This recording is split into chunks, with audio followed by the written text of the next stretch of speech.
untuk bersatu hati dalam doa. Bapa kami di dalam surga, Bapa yang penuh dengan anugerah, kami bersyukur untuk hari baru yang Tuhan berikan. Di dalam segala kondisi kehidupan kami percaya Tuhan terus bersama-sama dengan kami. Dan bahkan secara khususnya di hari ini pun Engkau memberikan kami kekuatan. Oleh sebab itu biarlah Engkau berkati perenungan firman Tuhan yang akan kami sama-sama dengarkan. Tuhan isi hati kami dengan kekuatan firman-Mu. Pakai hamba-Mu yang menyampaikan dan biarlah Tuhan saja yang terus menolong agar kami dapat lakukan dalam hidup kami. Dalam nama Tuhan Yesus kami berdoa dan bersyukur. Amin. Renungan firman Tuhan hari ini saya mengambil dari Kisah Para Rasul pasalnya yang ke-16 ayat yang ke-31. Jawab mereka, percayalah kepada Tuhan Yesus dan engkau akan selamat, engkau dan seisi rumahmu. Bapak, Ibu, dan saudara-saudari yang terkasih dalam Tuhan, tentu setiap kita mengalami pertobatan yang berbeda-beda. Namun di dalam konteks ayat ini kita akan belajar pertobatan seorang kepala penjara Filipi, di mana di dalam kehidupannya tidak terlepas dari disiplin yang keras, taat aturan, bahkan mungkin juga orientasi pada kekuasaan yang mendorong dia untuk tidak memiliki rasa kasihan ketika dia menjabat sebagai seorang kepala penjara. Nah, pada peristiwa ini kita akan melihat bersama bagaimana kemudian Roh Kudus menyentuh hatinya melalui pemberitaan firman Tuhan yang dilakukan oleh Paulus dan Silas. Ketika Paulus dan Silas dipenjarakan, di penjara bawah tanah, lalu kemudian di bagian yang tengah, mereka dibelenggu kedua kaki mereka di dalam segala keterbatasan yang mereka alami, penderitaan yang mereka alami, pasungan untuk kaki mereka, mereka tetap mau memuji Tuhan dan bahkan juga bersaksi. Bagaimana di tengah-tengah keterbatasan itu, Paulus dan Silas kemudian di tengah malam, mereka bernyanyi dan berdoa kepada Tuhan, dan orang-orang hukuman lain mendengarkan mereka. Lalu peristiwa ajaib terjadi, tiba-tiba gempa bumi yang begitu hebat mengguncang fondasi-fondasi penjara itu sehingga goyah. Seketika itu juga terbukalah semua pintu dan terlepaslah belenggu mereka semua. Nah, di dalam peristiwa itu terjadi, maka kemudian ketika kepala penjara ini terjaga dari tidurnya dan melihat pintu-pintu penjara terbuka, ia menghunuskan pedangnya hendak membunuh diri karena ia menyangka bahwa orang-orang dalam tahanan itu sudah melarikan diri. Tetapi kemudian ada seorang yang berteriak kepadanya, yaitu Paulus berteriak kepadanya, jangan celakakan dirimu, sebab kami semuanya masih ada di sini. Bapak, Ibu, dan saudara-saudari yang terkasih dalam Tuhan, kepala penjara ini mengalami satu hal yang tidak pernah dia sangka sebelumnya. Di dalam segala statusnya sebagai seorang kepala penjara, tentu dia adalah seorang yang dipercaya untuk menjaga tahanan-tahanan yang ada di sana. Bahkan juga dia diwajibkan untuk juga mentaati aturan bagaimana tunduk kepada pemimpin. Maka ketika didapati dia merasa pintu-pintu penjara sudah terbuka, dia merasa semua orang yang ada di dalam tahanan itu sudah melarikan diri, dan itu menjadi satu hal buruk di dalam dirinya, satu hal buruk yang mengancam status dan jabatannya, sehingga dengan demikian kemudian dia memilih untuk mengakhiri hidupnya. Betapa banyak orang yang sama seperti kepala penjara ini. Bagaimana di dalam situasi, kondisi tertentu yang seringkali menghimpit seseorang, memupuskan harapan seseorang, lalu kemudian membuat seseorang itu lalu memilih untuk mengakhiri hidup. Namun di dalam hal ini bagaimana Paulus berseru kepadanya dan mengembalikan harapannya untuk dia tetap percaya bahwa dia masih tetap harus hidup dan menjalani hidupnya.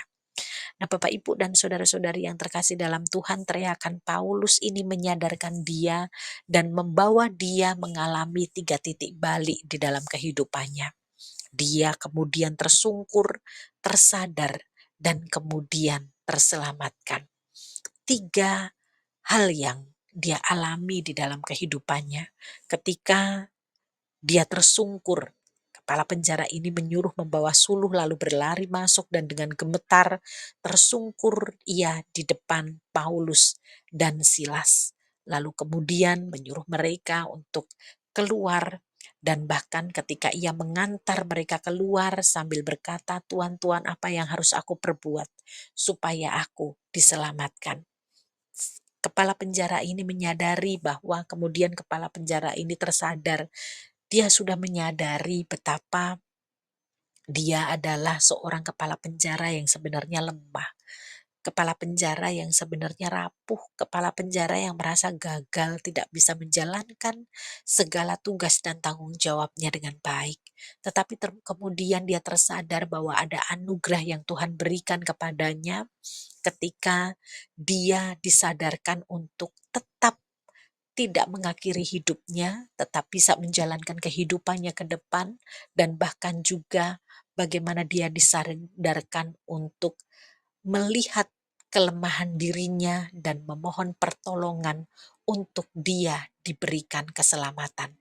Maka di saat-saat itu Paulus dan Silas kemudian memberitakan Injil, memberitakan kabar baik kepadanya, memberitakan berita pengharapan kepadanya bahwa ada satu pribadi yang memberikan keselamatan kepada orang berdosa, yaitu dia adalah Yesus Kristus yang selama ini Paulus dan Silas beritakan.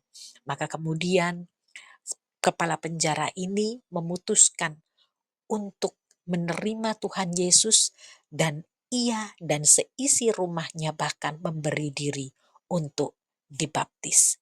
Nah, Bapak Ibu dan saudara-saudari yang terkasih dalam Tuhan, ketika dia mengalami pertobatan, dia sadar akan siapakah dirinya dan keterbatasannya, lalu kemudian dia mengambil keputusan untuk percaya kepada Yesus dan bahkan dia mengalami keselamatan. 3 hal ini yang dialami oleh seorang kepala penjara yang dikenal sebagai orang yang begitu kuat, seorang yang memiliki status yang baik, seorang yang terpandang di antara orang-orang yang lainnya. Seorang kepala, seorang pemimpin yang memiliki kekuasaan dan jabatan, tetapi ternyata kekuasaan dan jabatannya itu tidaklah memberikan ketenangan kepadanya. Dia adalah seorang kepala penjara yang terus harus pegang senjata. Tapi ternyata senjata yang dia pegang itu tidak juga memberikan keamanan untuk dia. Tidak memberikan perlindungan untuk dia. Maka kenapa ketika Paulus menyadarkannya akan berita Injil yang harus mereka terima, harus dia terima, maka kemudian di saat itu dia menyadari bahwa kuasa, jabatan, pengaruh tidak memberikan dia keselamatan dan membebaskan dia dari tekanan hidup. Kemudian ketika Paulus mengatakan kepadanya, percayalah kepada Tuhan Yesus dan engkau akan selamat, engkau dan seisi rumahmu. Dia kemudian mengambil keputusan untuk percaya dan membawa keluarganya untuk mengenal Tuhan, bahkan memberi diri untuk dibaptis. Ini merupakan suatu respon yang begitu baik. Bagaimana di dalam kelemahannya dia sadari itu, betapa dia sudah berdosa dan bagaimana dia kemudian mengalami Tuhan di dalam kehidupannya dan dia menjadi orang yang terselamatkan. 3 sikap yang menjadi titik balik pertobatan seorang kepala penjara ini, lalu kemudian yang mendorong dia, yang menjadi dasar untuk dia juga melayani Paulus dan Silas. Ketika dulu mungkin dia memiliki sikap yang kasar ketika memperlakukan Paulus dan Silas, tetapi kemudian ketika dia mengalami pertobatan, sikap yang kasarnya dulu itu kemudian dirubah menjadi satu sikap kasih dan perhatian. Bagaimana dulu ketika Paulus dan Silas masuk ke dalam penjara itu, ketika mereka mengalami luka-luka yang begitu parah akibat didera, akibat lemparan batu dan sebagainya oleh orang-orang yang tidak menyukai Paulus dan Silas, dan dia biarkan begitu saja luka-luka mereka. Dia tetap membiarkan Paulus dan Silas masuk ke dalam penjara dan tidak sama sekali membersihkan lukanya. Tetapi ketika kemudian kepala penjara ini bertobat, maka apa yang dia lakukan? Di ayat yang ke-33 dikatakan, pada tengah malam itu juga kepala penjara itu membawa mereka, membasuh luka mereka. Seketika itu juga ia dan keluarganya dibaptis. Nah, Bapak, Ibu, dan saudara-saudari, bagaimana dia menyadari setelah pertobatannya, lalu kemudian ada respon yang begitu baik, dia mau kemudian melayani Paulus dan Silas, mulai membersihkan luka-luka mereka, bahkan mengajak mereka untuk ke rumahnya.